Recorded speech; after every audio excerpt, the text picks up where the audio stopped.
Jasper AVI posted a video pointing out that the definition of ad hominem is not name-calling, but that using an insult as one's reasoning for why something is wrong.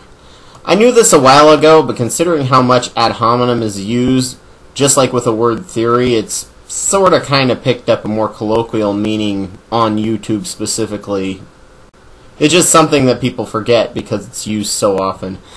The closest name-calling is the argument from ridicule, and while it's pushing the boundaries and not quite that fallacy, which is a preemptive assumption that a person's idea is ludicrous without giving reasons, it's just barely brushing it.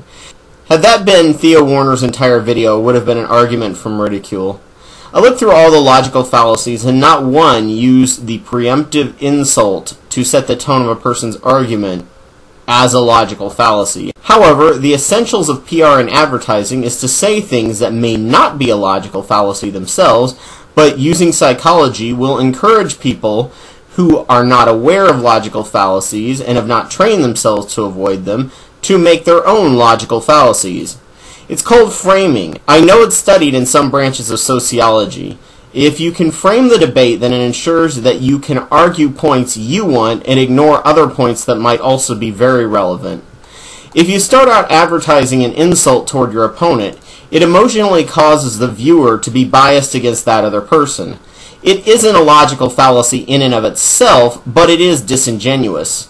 Anti-politically correct types tend to hate politically correct types for the reason being that politically correct can cause viewers to make an appeal to authority and follow the fallacy of wisdom of repugnance, which is when a person discusses something gross or taboo, it's automatically disregarded. Sadly, videos on YouTube that lack the framing that can cause many people to make logical fallacies are seen as boring and don't get as many subscribers.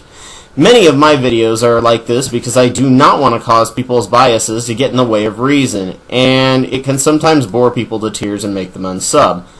Lack of framing can be pretty dull or overfactual because a person wants to cover all sides and all bases, and the majority of people tend to be on this website for entertainment, not so they have to think intensely on a topic.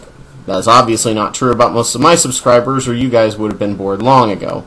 I'd like to go further into this topic, but I'm very new to learning about this field and I need to study a lot more because I'm even close to discussing framing.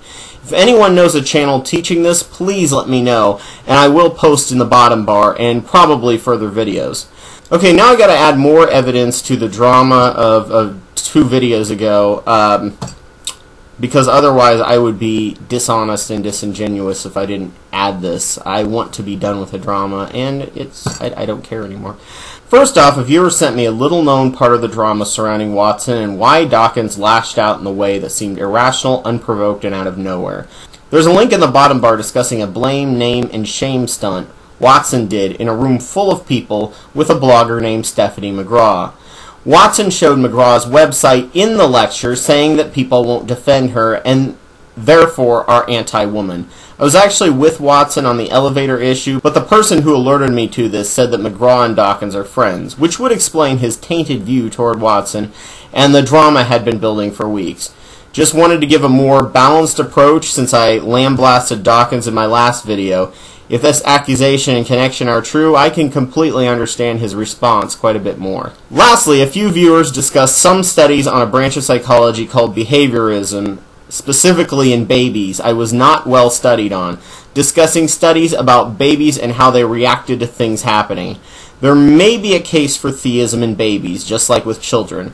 Remember, being theist doesn't mean monotheist, much less Christian.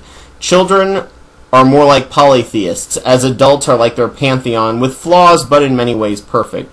It requires a parent instilling into them the construct of Platonic ideal of perfection to become a monotheist. So at the moment, until further psychological research, I'm agnostic on whether or not babies are atheists. The claim might have to be changed to all babies are pagan. Which?